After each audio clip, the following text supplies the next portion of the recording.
Someone wrote, can we mourn Nina Turner's loss? Really gut-wrenching. And that's exactly actually what I was going to be talking about next. Turner did lose her congressional bid to Shontel Brown.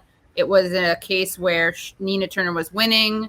Shontel Brown was very much the corporate candidate. Nina Turner was the progressive candidate. She was smeared by the media. The New York Times, in the way only the New York Times can do, actually said in an article about her, some Democrats consider her blame her for Clinton's loss of Ohio, which is a pretty absurd thing to say in a reported piece. But that's just one example of how the odds against her. And there was a lot of money poured in. And I got to say something, Leslie. Have you seen this at all? Bree was trying to tweet about this, friend of show, Brianna Joy Gray, because there was a major, quote unquote, pro-Israel lobby that donated a lot of money to Shontel Brown, Nina's opponent. And it looks like it had a major influence on the election. And that's a very awkward thing for people to talk about. And I get it. That's why as a Jewess, I'm going to keep saying it again and again. But people are getting called anti-Semites just for bringing this up. We saw it happen to Brianna Joy Gray. And again, I think we've talked a lot on the show about how being quote unquote pro-Israel is not pro-Jewish. There's a long, rich history of anti-Semitic Zionism. And, you can watch the interview that we did, various interviews that we've done on this subject. We would case study QB as usual, has some great clips. Here's one. This is from before she lost. This is Jim Clyburn, who put his thumb on the scale in both the general election and then the election with Nina Turner. This really contentious primary going on in Ohio for Marcia Fudge's House seat. You're supporting Shontel Brown, but progressives are backing Nina Turner. Millions of dollars are being spent. Lots of attack ads, name calling. What do you think this outcome will mean for the direction of the party? Well, it all depends upon what the results will be. I'm a great believer that we must do everything we can to elevate the political discourse in this country. We just had a president who lowered that discourse to a level unimaginable. We cannot have legislating by soundbite. And I am a big believer that we should be working on trying to make headway for the American people. But there seem to be people who are more interested in what the headline is, more interested in gotcha politics. And so I've been supporting Shontel because Shontel asked me to support her. Shontel is the kind of person that I think will help elevate the political discourse in this country. She is a big supporter of Joe Biden, and I've worked with her for about 10 years on Marcia Fudge's various events, and I think she will make an outstanding congressperson. And I do believe that, as my dad used to tell me all the time, the first sign of a good education is good manners. Mm-hmm. And I'm doing everything I possibly can to help people get elected to office who can bring that kind of attitude to the political discourse. You're right about that. My parents used to say that as well. I forgot about that saying, and boy, we could sure. No, they didn't. Stop lying. Stop lying. Use some good lying. Speaking of which, by the way, stop lying, good manners. You should have seen Don Lemon greet last night. Chris Cuomo did an entire show without mentioning Andrew Cuomo, obvs. And Don Lemon, when they were signing off, they do that little shift. One goes, the other one comes on, and Don Lemon was like, "I love you, brother." It's so corny, but so yeah. Stop lying. You don't think his parents said that too about good manners? No, absolutely not. Absolutely. Yeah. Also, what does that mean? That's just his way of throwing shade at Nina Turner for being, for saying things, speaking truth to power? Well, Katie, here's another wrestling term I'm going to drop on the audience. Oh, great. All right, so the term is angle. And angle just means storyline. Technically it's kind of, people use it to mean like in politics to mean like perspective, but in wrestling, it kind of means the same thing, but storyline is just you trying to get a perspective over to someone, and so the story there is the story you're telling. So if you're if Stone Cold Steve Austin wants to fight Bret Hart because he doesn't think Bret Hart respects him, that's what you call an angle, and they have a bunch of fights and feuds in this ongoing storyline. And so the angle that they're trying to sell, I guess, here is that the reason Nina Turner lost is because she sent like mean tweets about Democrats. It seems to be that was kind of the angle that they're trying to get over. It's like Nina Turner is just too hostile, and Nina Turner's fans were too hostile, and that's why she lost. And it has nothing to do with the big pile of money shoveled into this frankly nothing small race that nobody should be paying attention to. We're supposed to pretend like that's normal, like that like you're like, come on, it's an angle, and it's not. It's an angle, yeah. It's a storyline. Well, also, I don't remember Clyburn, who again intervened on behalf of Biden and on behalf of Brown. I don't remember him criticizing Neera Tanden for her mean tweets, which I know, right? We can both attest to were way meaner than anything that Nina Turner ever said. Yeah, they're trying to run the angle that worked on Neera. I know. On Nina Turner. Yeah, but Neera is not Nina, and Nina's not Neera. We have a couple of more clips. Okay, here's friend of show Al Sharpton, who's, by the way, one of the people who we saw kissing. We saw kissing Cuomo in the montage. I don't know if you saw the montage, Leslie, but yes, I did. The full extent of it. So he kissed. My favorite person that he kissed up close and personal was Bill Clinton. That was beautiful to behold. Andrew Cuomo trying to exonerate himself by showing himself inappropriately touching Bill Clinton, and Al Sharpton was another person. So let's just play this now. Really more of an urge, Reverend Al.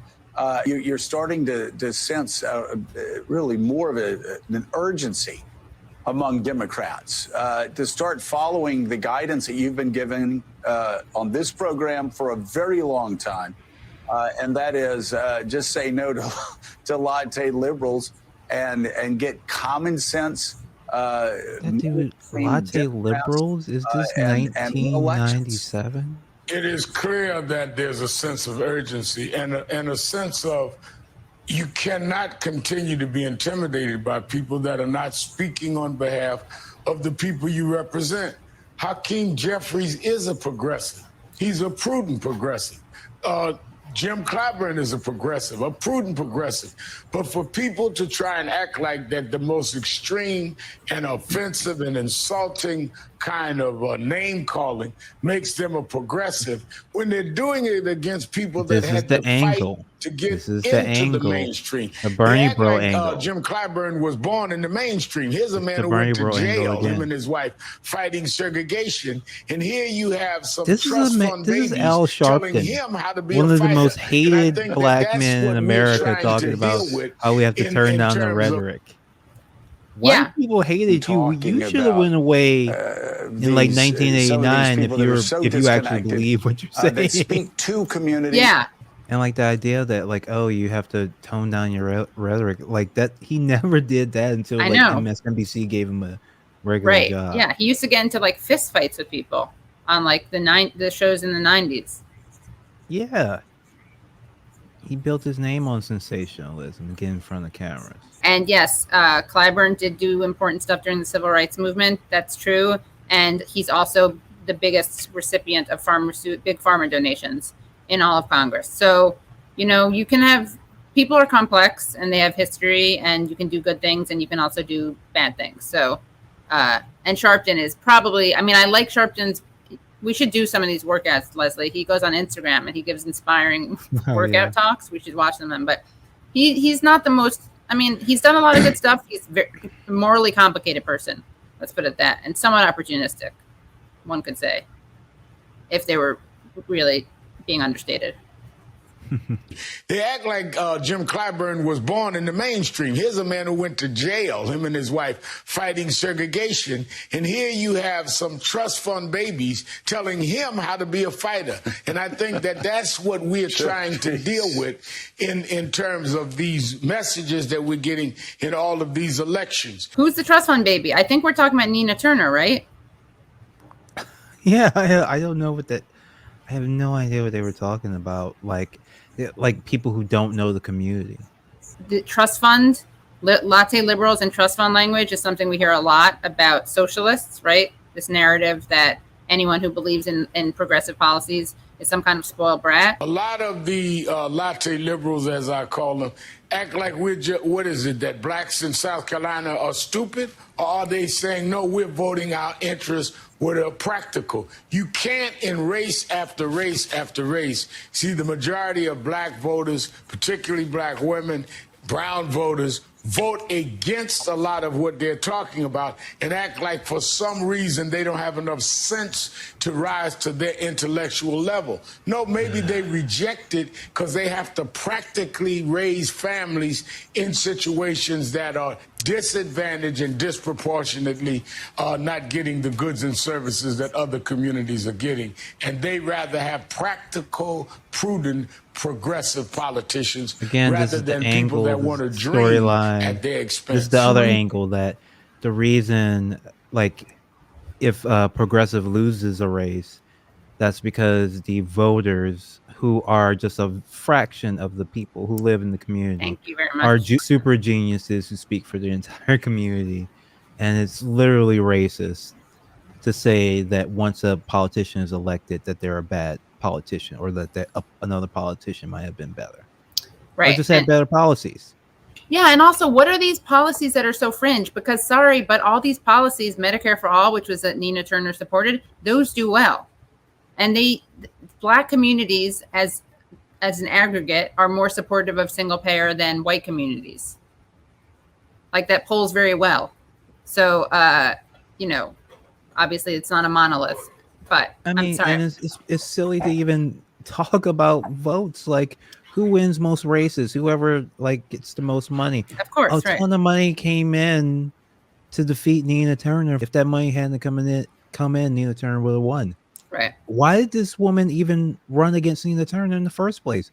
Why was this nothing, so much money going to this nothing race? And and the reason are obvious, is because Nina Turner is on the bad list, the Hillary Clinton bad list. And, like, they decided that she can't have even a little bit of a career. Right. Yep. That Democratic Fund for Israel PAC came in, and it's embarrassing. And it shouldn't have happened. And that's really what tipped it. That whole narrative of how it's some kind of privilege for, and you pointed out something really important, Leslie, which is like, most people aren't voters. So people like to pretend that voters speak for everyone. And of course, the people who are feel the least represented are the people who don't vote at all. Yes. So when he's talking about what black voters want, this, that, and the other, he's talking about, first of all, he's full of it, but he's also not even talking about most people in any community. I mean, it's the same angle that they've been running. They ran it on Bernie Sanders. Now they're running it on Nina Turner. I guess they're just going to run it over and over again. Bernie Bro's too angry. You're racist if you say a centrist is bad because black people voted for the centrist. Even though it's always just a fraction of a fraction of a fraction, who could have just as easily voted for the other person. Like, they like the other person too. So that's the thing that we talked about over and over again in 2016 and 2020. Like, people like Bernie too, even if they didn't vote for him. So where was this idea but the implication used by people was always that Bernie has a race problem and black people don't like him and he is therefore racist, when it was like, no, people just also liked other people in the race. Right. And also the biggest thing against him, I think, was that people thought that he wasn't electable. And that was because the media kept saying that. Yeah, because every time you turn on the MSNBC, it was somebody saying he wasn't electable.